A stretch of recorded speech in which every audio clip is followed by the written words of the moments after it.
자, 여러분 우리 이번 시간 65페이지 보실까요? 65페이지 보시면 우리 테두리보가 나옵니다.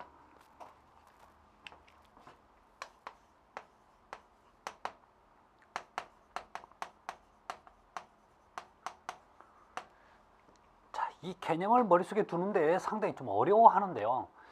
어떤 분은 그래요. 지금 이게 블록에 나오니까 블록만 테두리보가 있다고 생각하는데 안 그래요. 대부분 보면요, 벽돌 건물에서 테두리가 더 많아요. 자, 그러면 테두리라고 하는 것은 어떤 물체의 외부를 한 바퀴 돌리면 테두리가 되는 거죠. 그러면 건물을 좀 보도록 할게요. 테두리보는 기본적으로 1층 벽돌집에는 거의 없고요. 2층 벽돌집에 있어요. 2층이나 3층 이렇게 층수가 있을 때만 있어요. 자, 갑니다. 이렇게 있어.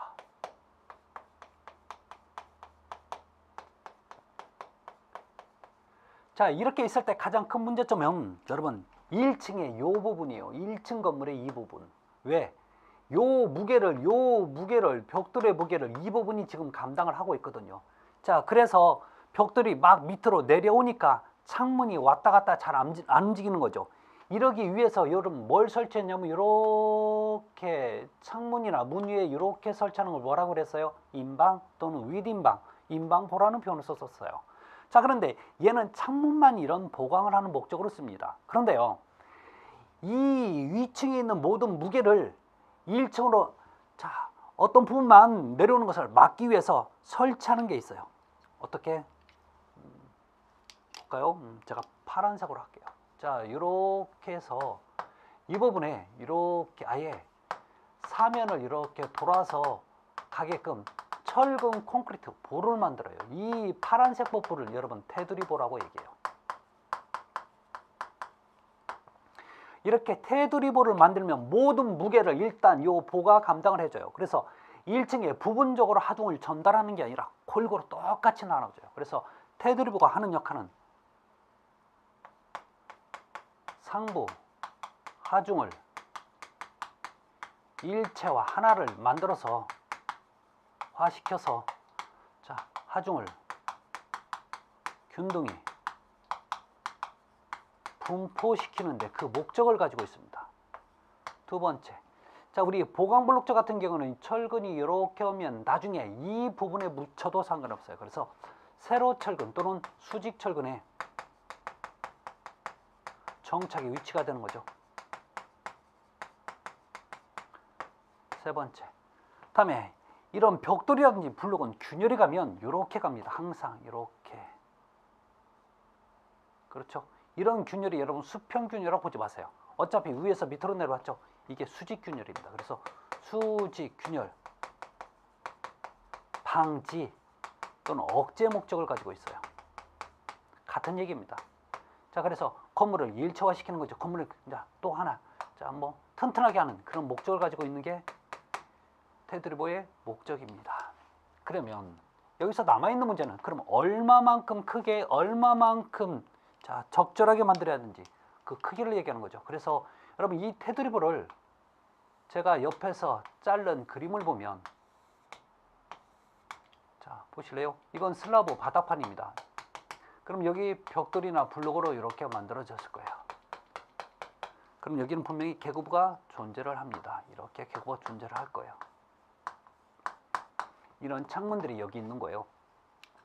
자, 그래서 여기서부터 지금 테두리보를 만들어야 되는데 이 슬라브 만들 때 얘는요, 이 부분을 같이 만들어 놓은 거예요. 이렇게 이 부분을. 자, 파란색으로 노란색으로 할게요.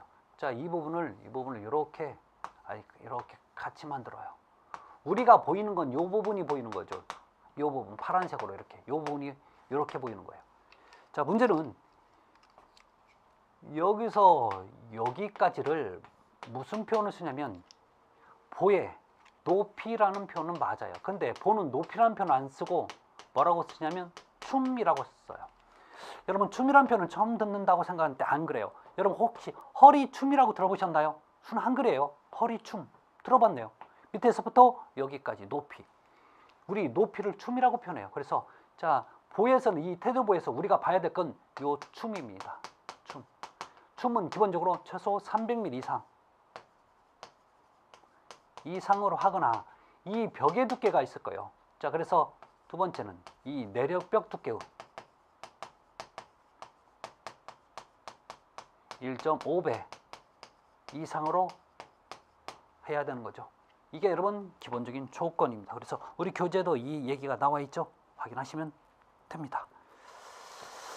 그 정도만 보시면 돼요. 그 다음에 블록 쌓기 주의사항은 큰 의미는 없습니다. 그래서 여러분 한번 읽어보시면, 자, 기본적으로 다 나왔던 얘기인데, 자,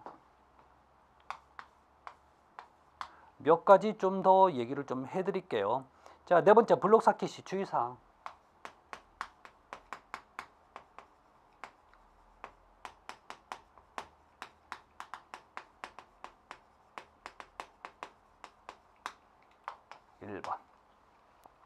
블록은 살 두께가 두꺼운 쪽이 위로 가게. 자, 살 두께가 두꺼운 쪽이 어디로 가냐고요? 위로 가야 돼요. 이게 무슨 얘기냐면, 여러분 블록을 이렇게 보면, 블록을 이렇게 보잖아요. 이렇게 구멍이 뚫려 있으면 살 두께가 어디서부터 어디까지냐면 여기서부터 여기까지가 살 두께예요. 이게 살 두께라고요. 그러면 구멍이 밑에가 있는 것은 여러분 구멍이 크기가 다르다는 얘기나 마찬가지라고요. 그러면 구멍이 작은 쪽이 위로 와야 돼요. 왜? 그러면 여기가 여러분 기본적으로 삼각형이 되는 거죠. 여러분 삼각형은 역삼각형보다 정상적인 삼각형이 훨씬 구조적으로 튼튼하다고요. 그래서 삼각형 형태로 와줘야 돼요. 그래서 이런 얘기를 하고 있어요. 두 번째, 자, 하루 쌓기 높이죠. 1.2에서 1.5m. 켜로 몇 켜라고요? 1.2에서 1.5m. 자, 켜는 보통 6 내지 7켜입니다. 벽돌과 혼동하시면 안 돼요. 자, 7번 블록은 벽돌 관리, 모르타르 접촉 부분만 물추김한다. 여러분 원래는 얘는 물추김 하면 안 되는 거죠. 물추김 금지해도 맞아요. 그런데 모르타르 접촉 부위만 뭐 하라고요? 물추김 하라는 얘기 나와도 맞아요.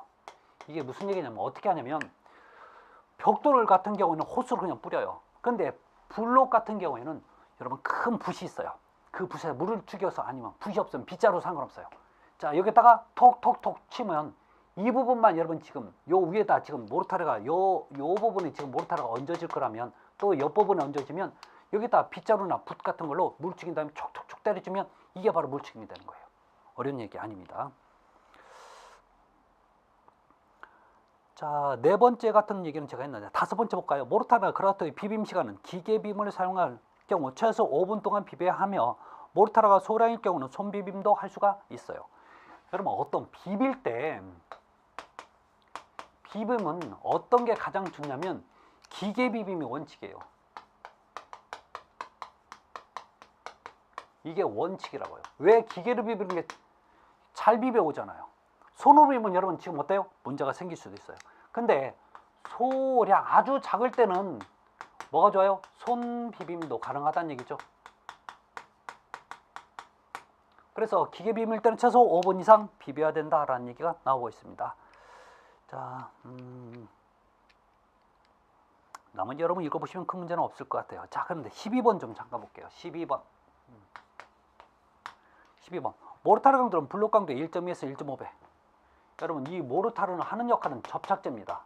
모르타르의 강도는 블록 강도보다 커야 되는데, 얼만큼 커야 되면 보통 1.2에서 1.5배 커야 합니다.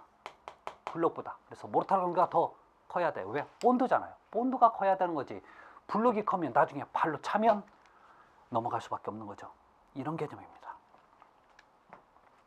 다음에 여러분 제3절 돌구조가 나와요. 자, 지금 우리 조적구조에서 세 가지를 배웁니다. 벽돌, 블록, 돌. 그럼 이 중에서 가장, 이 셋 중에서 가장 비중이 작은 게 사실 돌 쪽이에요. 돌이 가장 작습니다. 그래서 돌은 기본적으로 우리가 몇 가지만 확인 좀 하도록 할게요.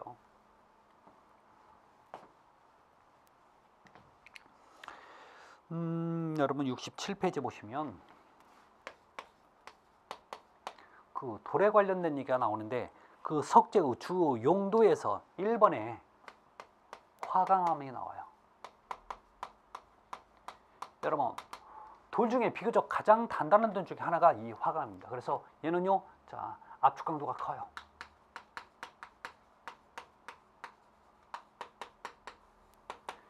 자, 이래서 얘는 힘을 받는 용도로 사용돼요. 그걸 뭐라고 표현하면 구조용으로 사용이 된다고 얘기합니다.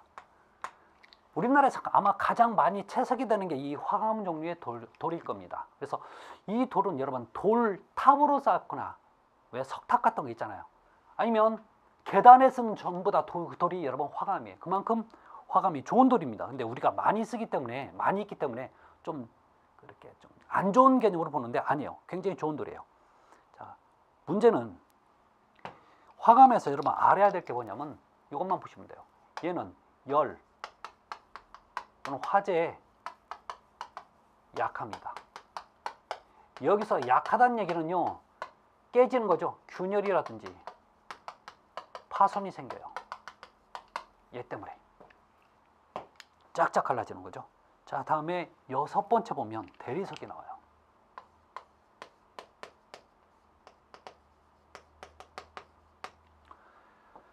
이 대리석은 무늬가 아름다워요. 무늬.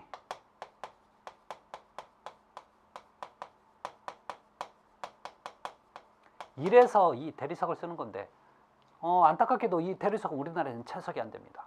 전량 수입을 해올 수밖에 없어요. 이러다 보니까 비싼 거예요. 근데 이 돌 자체가 제한적입니다. 자, 무늬가 아름다운 대신에 또 하나는 압축 강도가 비교적 커요. 압축 강도 비교적 크다는 얘기입니다. 비교적 크다는 얘기는 화강암보다는 작지만 다른 돌에 비해서는 그다지 작은 돌은 아니라는 얘기예요. 단단한 개념입니다. 근데 절대 잊지 말아야 될 게 나오면 얘 나왔어요. 얘는 다양스럽게 사용에 제한이 있기 때문에 많이는 안 쓰지만 돈 있는 사람도 이 대리석을 쓰는데 돈 자랑 못해요. 왜? 절대 외장재 사용이 불가능합니다. 외장재는 밖에 장식용 재료란 뜻이에요. 그러면 너는 반드시 어디 하면서요? 실내용으로만 사용하라는 얘기입니다.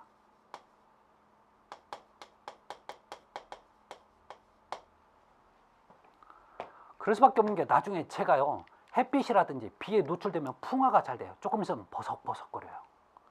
그래서 반드시 외장용으로 사용하지 못한다는 거.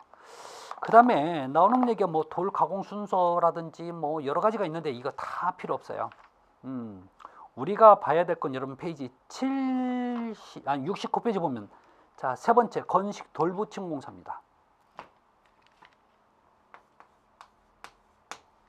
보시면 세 번째 건식 돌붙임 공사.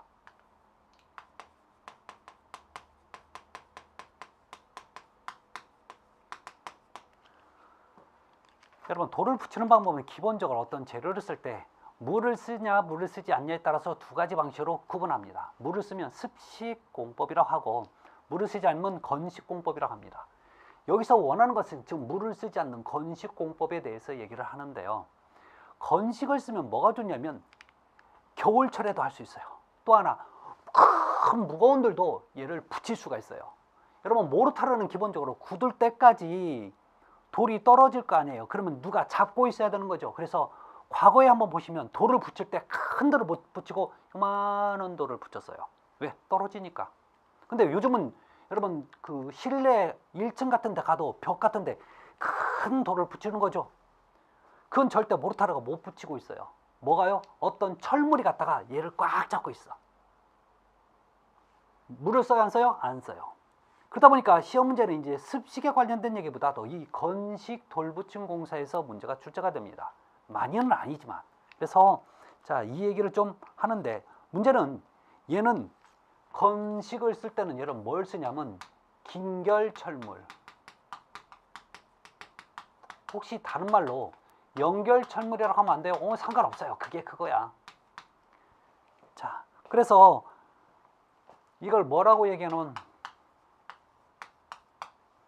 자, 이렇게 읽는데 이걸 패스너라고 읽어요. 이 연결철물의 이름이 우리가 이렇게 읽는다, 이렇게 쓴다고요. 패스너. 아셨죠? 자, 그런데 그 패스너를 보여드릴게요. 페이지 70페이지 넘어갑니다. 페이지 70페이지 보시면 우리 사진에 긴결철물에서 지금 패스너 나와 있죠. 패스너. 이게 굉장히 중요한 역할을 합니다. 그래서 이걸 가지고 지금 작업을 할 거예요. 작업. 그래서 우리 일반 사항에 대해서 쭉 나오는데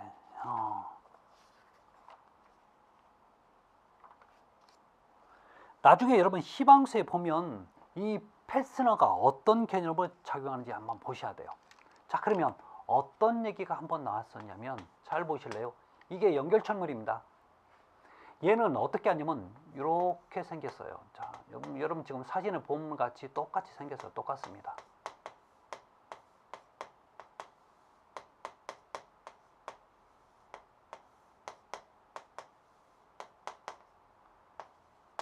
아니, 얘는 이렇게 구멍이 길다래요. 여기도 이렇게 길다라고.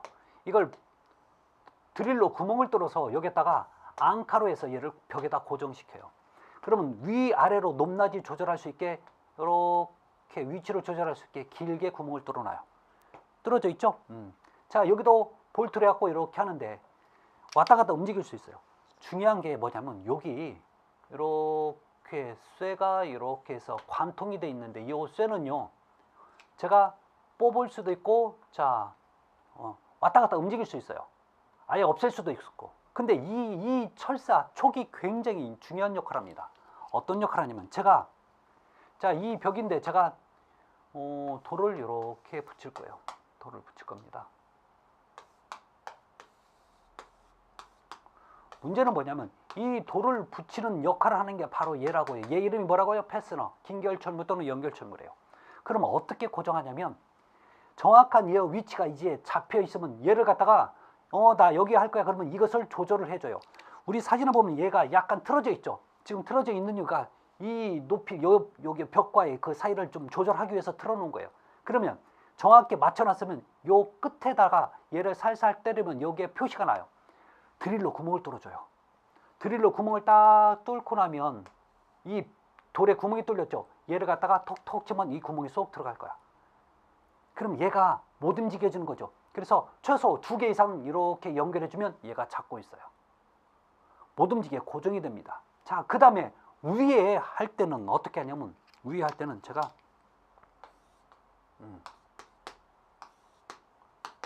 이렇게 해서 돌이 이렇게 얹어질 거예요. 그럼 똑같아요. 위에 돌을 내림과 동시에 여기에 표시를 딱 대는 거죠. 요 표시가 되면 이쪽에 이 돌에다가 또 드릴로 구멍을 뚫는 거죠. 구멍을 뚫으면 얘가 밑으로 쭉 내려와서 이게 안에 들어가면 얘가 표시가 안 나게 쭉 앉혀지겠죠. 그러면 결론적으로 위 돌과 밑에 돌을 누가 다 고정시켜줘요? 얘가. 그런 역할을 하는 거예요. 굉장히 중요한 역할을 합니다. 그래서 여기에 관련된 얘기인데 잠깐 보실래요? 그러면 이걸 기준으로 해서 밑에 것은 요 하부에 있는 돌은 고정하는 거죠. 그러면 상부에 있는 돌은 어떻게 해요? 지지를 하고 있는 거죠. 맞죠? 근데 지금 여기서는 이런 개념을 잡고 있어요. 그래서 어떤 경우에는 이게 잘못될 수도 있어요. 만약에 이 돌 하나라면 지금 여기 상부에 있는 것은 어때요? 고정을 하는 거고, 이게 밑에가 있다면, 여기에 또 밑에가 있다면 이것은요 또 지지를 하고 있는 거죠. 그러니까 어떤 조건에 따라서 좀 얘기가 달라질 수 있어요. 그래서 이 개념을 머릿속에 두고 계셔야 돼요. 자, 그 정도만 보시면 됩니다. 그래서 이제 저는요 돌에 관련된 얘기는 모두 마치고 어디로 나가냐면 이제 제 4장 철근 콘크리트입니다. 우리 18회 때 시험 문제가 여기서 출제가 철근 콘크리트 시험이 출제가 됐는데 일반적으로 보통 3문제 또는 4문제, 많게는 4문제였어요. 그런데 특이하게 5문제가 출제가 됩니다. 5문제는 여러분 지금 이 구조 파트에서 4분의 1입니다. 엄청나게 많은 양이에요. 약 한 10장이 되는데 여기에서 이 한 장이 5문제가 출제가 된다는 얘기는 그만큼 많아진다는 얘기예요. 근데 전반적으로 그렇게 어려운 문제는 아니었는데 이 개념 자체 이해 못하다 보니까 많이 틀렸습니다. 자, 그러면 철근 콘크리트 얘기를 지금부터 할게요.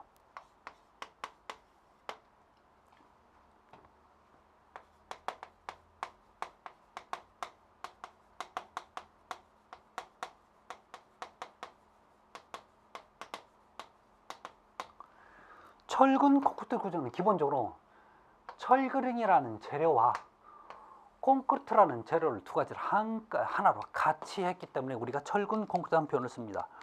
그래서 우리 교재 보시면 철근 콘크리트에 성질 나와 있죠? 성질이 나와 있습니다. 자, 이 성질에 대한 얘기 좀 하도록 할게요. 자, 1번에 보면 성질에서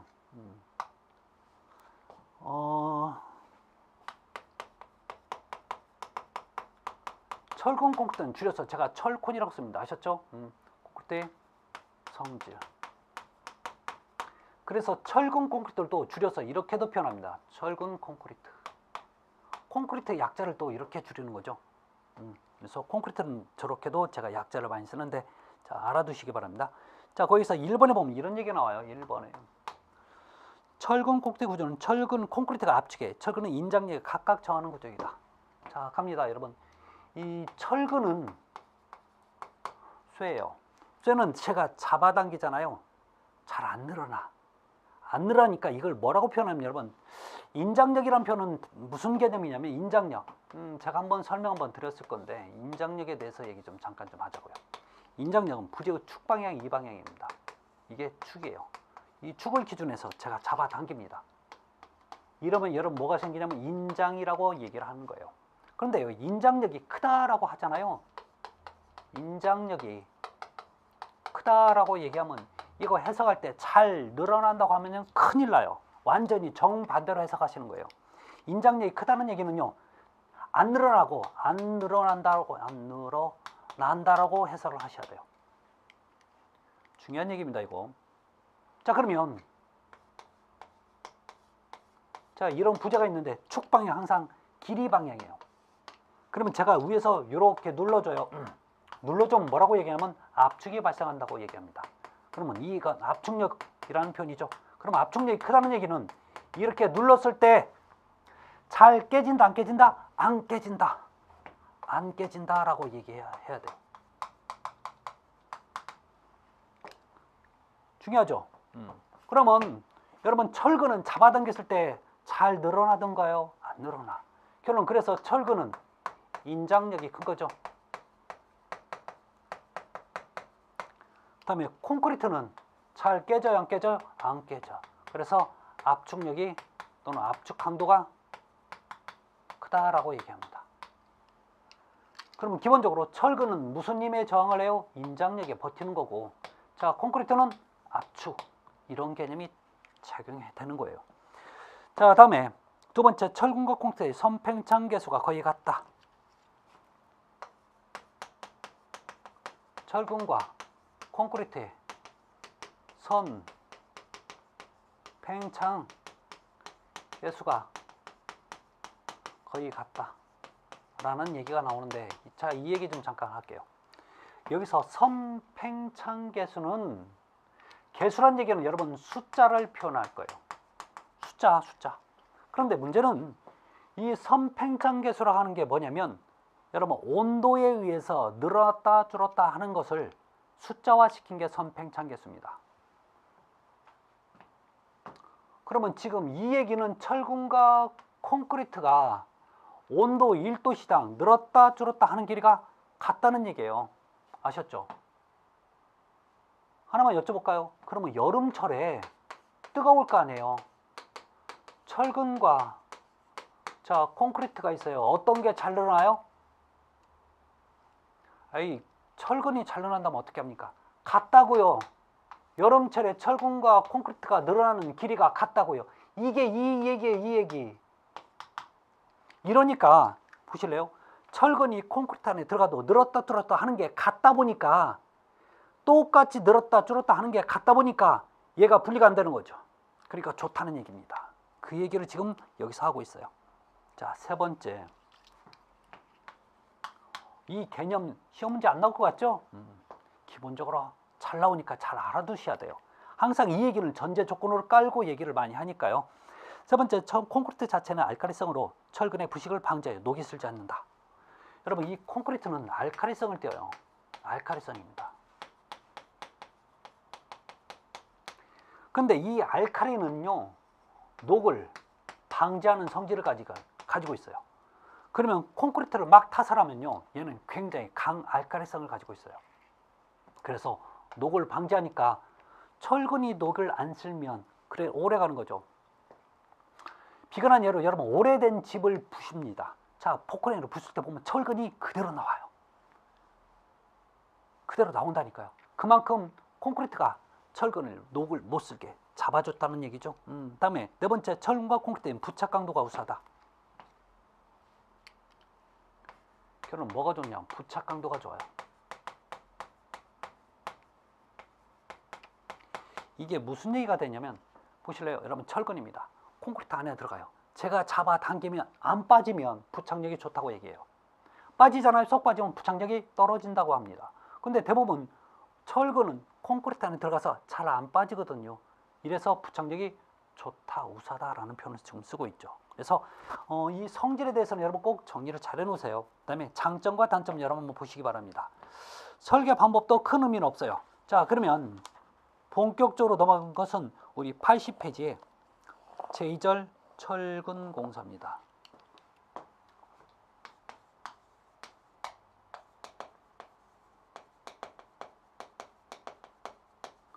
철근 공사.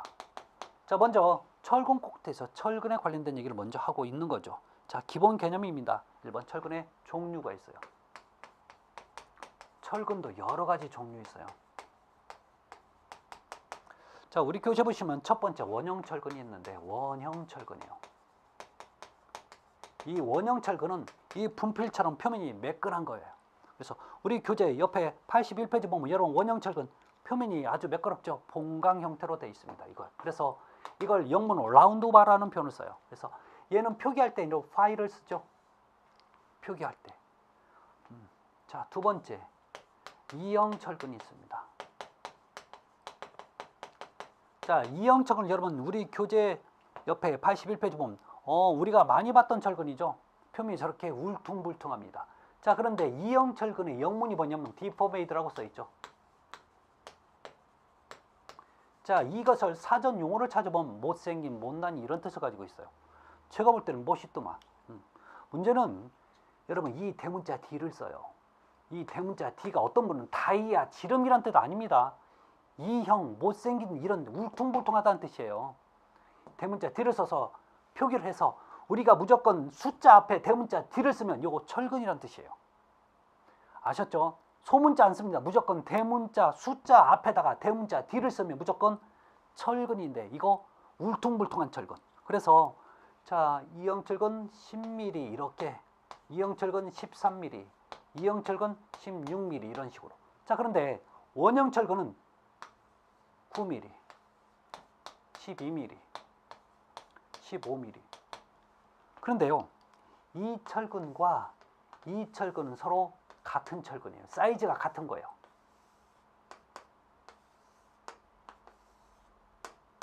그런데 원형 철근이 이형 철근보다 1mm가 작은 이유가 얘가 울퉁불퉁해서 1mm가 더 크게 봐주는 거죠. 그렇지만 사이즈는 같다는 거. 자, 그래서 이렇게 보시면 됩니다.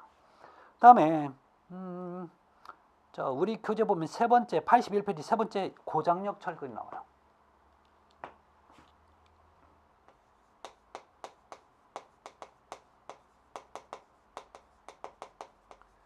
자, 그래서 얘는 하이, 텐션 또는 텐실 상관없어요.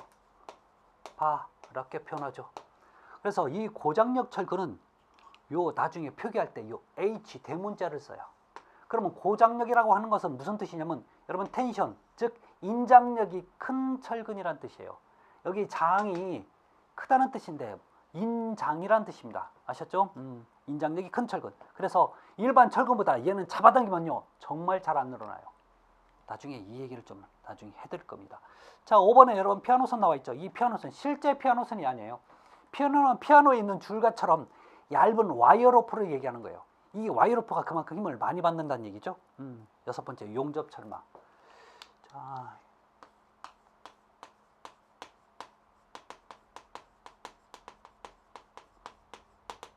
이 용접 철망을 다른 말로 와이어 메시라고 하죠.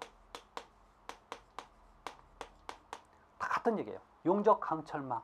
자, 그러니까 나중에 또 제가 한번 정리할 일이 있습니다. 그래서 82페이지 보면 용접 철망이 지금 여러 장을 쌓아놓은 거예요. 그게 사진이. 그다음에 82페이지 보면 피아노선 있죠. 와이로프처럼 생겼죠. 자, 저걸 가지고 철근 대용으로 쓸 겁니다. 자, 그러면 잠깐 좀 보실래요? 여러분 뭐 7번에 보면 철근의 종림이 기호 나와 있는데 여기서는 큰 의미는 없고 지금 여러분들은 저 어떤 얘기가 나오냐, 만약에요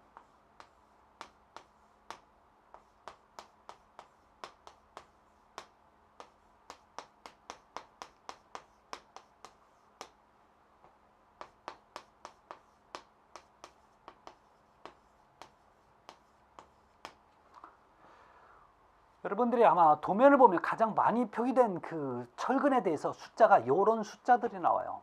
이거 무슨 암호 아닙니다. 이건 여러분 뭐냐면 방금 요 얘기예요. 이거 이형 철근이 몇 미리? 10mm짜리라는 뜻이에요. 그러면 요거 해석하라니까 현대 하면 큰일 나요. 이거 현대 아닙니다. 요게 H가 고장력, 이형 철근 몇 미리? 13mm라는 뜻이에요. 자, 그러면 요거 이형 철근 아니 고장력 이형 철근 요거 19mm인데 너는 앞에 4자가 있는 거면 이거 4개가 들어있다는 얘기예요. 4개가 들어있다는 표현을 배근이라고 표현합니다. 자, 그러면 요건 뭐라고요? 고장력 이형 철근 19mm가 4개 들어있다는 얘기입니다. 자, 그러면 또 이건 또 뭐야? 이건 고장력 이형 철근 10mm가 이게 뭐라고요? 배근의 간격 얼마만큼? 300mm마다 하라는 뜻이에요. 자, 이거 이렇게 보면 돼요. 벽철근이나 또는 슬라브 철근을 보면 이런 식으로 되어 있어요. 보실래요?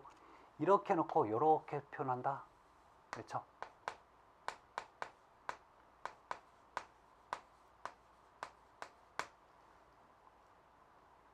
자, 그 다음에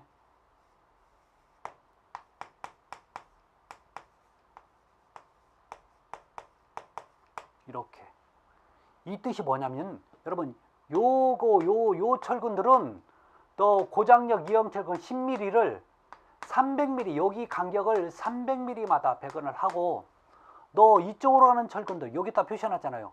고장력 이형 철근 13mm로 요 간격을 450마다 배근을 하라는 뜻이에요.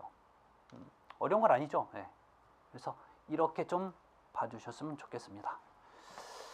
자, 다음에 좀 봐야 되는데 여러분 우리 심화학습에서 좀 철에 관련된 얘기죠. 항복강도, 인장강도인데 여러분 철근은 항복강도를 써요.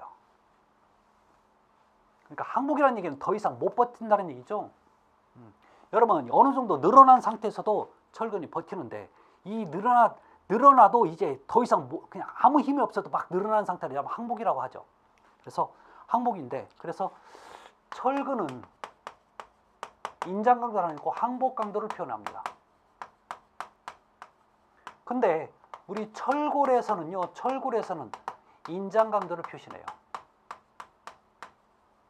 이게 좀 달라요.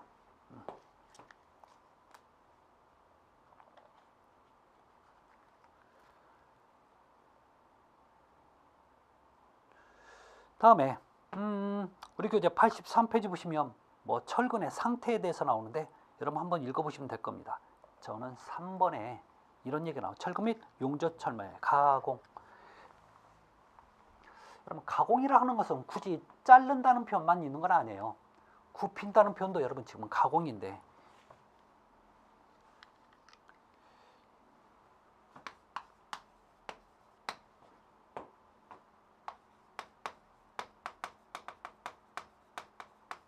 가공에 대해서 얘기 좀 하도록 할게요. 자, 기본적으로 철근은 굽힐 겁니다. 자, 굽히는데 1번에 보면 자, 직경이 지름, 광경, 여기서는 광이 아니니까 직경입니다. 지름이 25mm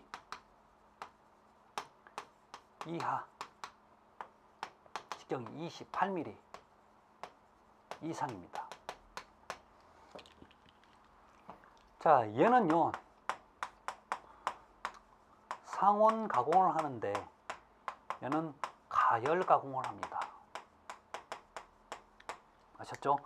그 다음에 나오는 게 여러분 세 번째 이런 얘기가 나와요. 철근은 상온에서 가공한 것을 원칙으로 한다.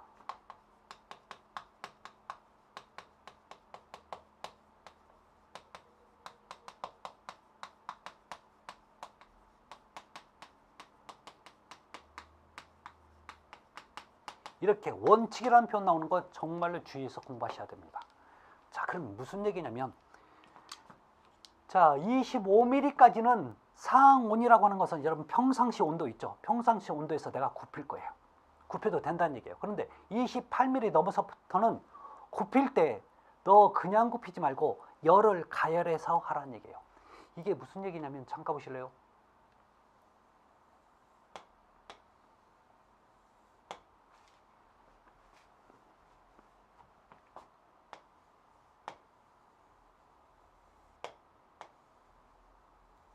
이거예요. 여기서 정말 중요한 개념이 나오는데 여러분 이해 못하는 거 알아요. 그렇지만 되도록 좀 이해를 하도록 노력을 좀 하셔야 되는데, 여러분 이게 철근이 작을수록 내가 굽힐 때는 그냥 여기서 그냥 평상시대로 그냥 굽힐 수 있어요. 근데 이렇게 커지잖아요. 그럼 뭐가 문제냐면 여러분 봐요. 이 안쪽은 이렇게 눌리는 압축이 힘이 발생이 되고, 요 바깥쪽은 이렇게 잡아당기는 인장이 발생이 돼요. 이거 이해돼요? 이해 못하는 거죠? 알아요, 이해 못하는 거. 저도 이거 이해하는데 한 7, 8년 걸렸나요? 이거 제가 대학교 공부하고 그다음에 군대 갔다 오고 현장에서 제가 하고, 그러니까 현장에서 근무를 하다 보니까 자연스럽게 이게 습득이 되는 거야. 아, 저래서 바깥쪽 인장이고 안쪽이 압축이구나. 철근은 굽히잖아요. 얘는 요 바깥쪽이 균열이 가요. 잡아당기는 힘 때문에. 근데 우리가 이것을 느끼면 이제 해결이 되는 거죠. 여러분 지금 8년 걸려서 저는 안 것을 여러분한테 바로 알려드립니다. 이게 우리 손하고 똑같아요. 여러분 봐요. 이게 이렇게 반듯이 있는데 제가 이렇게 굽힙니다. 굽히면 여러분 여기는 지금 피부가 당기나요? 여기는 지금 왜 쪼글쪼글해졌어요? 모아주는 힘 때문에 쪼글거리는 거예요. 제가 많이 먹어서 그런 거 아니란 말이에요. 이렇게 하니까 무조건 쪼글거릴 수밖에 없어요. 뭐 때문에? 모아주는 힘 때문에. 근데 여기는 왜 피부가 당겨요? 잡아당기는 힘 때문에. 이게 정말 중요한 개념입니다. 철근 콘크리트에서는 왜 한쪽에서는 인장이고 한쪽에서는 압축인지 이걸 알고 계셔야 돼요. 이러면요, 굵으면 굵을수록 여기서 늘어나는 게 더 커. 여러분, 소형 자동차보다 큰 대형 버스가 회전 반경이 큰 거죠. 그거 똑같아요. 그러다 보면 여기가 갈라져요. 실제로 갈라져요. 저는 많이 봤어. 그러면 갈라졌다는 얘기는 제가 잡아당기면 어떻게 돼요? 끊어진잖아요. 이러니까 너 열을 살짝 가열하면 좋다라는 얘기예요. 이게 그 뜻이야. 그런데요, 철은 열을 가하잖아요. 그러면 강도가 떨어져요. 인장 강도가. 그래서 이런 조건이 나오면 이렇게 얘기를 하는데, 여러분 무조건 철은 가공을 할 때 되도록이면 너 열 처리하지 말라니까. 열을 대지 말라는 얘기예요. 뜨겁게 하면 쇠가 그 안에 공기가 들어가요. 공기가 들어가면 그만큼 인장력이 떨어져요. 대장간에서 여러분 막 담금질하고 하죠. 망치질을 왜 하는데요? 그 안에 있는 공기를 다 빼줘야 그만큼 쇠가 단단해지는 거예요. 열이 들어가면 그게 문제가 생긴다니까요. 그래서 어떻게 하라고요? 상온에서 가공하는 것은 원칙이, 즉 가열 가공하지 말라는 얘기죠. 아셨죠? 안 하는 게 좋다고 하는 거죠. 그렇지만 이런 숫자가 나와서 얘기할 때는 이렇게 얘기를 하고, 아무 숫자가 없을 때는 안 하는 게 좋다라는 뜻을 가지고 있어요. 그러니까 시설계는 이게 도대체 개념 자체를 이해를 못하고 있으면 도대체 뭐야 정답이, 이렇게 얘기할 수밖에 없어요. 그래서 이거 아무것도 아닌 것 같아도 이런 얘기입니다. 그래서 여러분 네 번째 보면 철근 및 용접망의 가공은 담당원의 특별한 지시가 없는 한 가열 가공은 금하고 상온에서 냉간, 여러분 차갑게 하라는 뜻이 아닙니다. 이거 그냥 상온에서 그냥 이 실제 온도에서 그냥 철근을 자르거나 굽히라는 얘기입니다. 그래서 그렇게 좀 정리를 하시는 게 좋을 것 같습니다. 그래서 자, 이번 시간 여러분 여기서 마치고 다음 시간에 다시 뵙도록 하겠습니다. 감사합니다.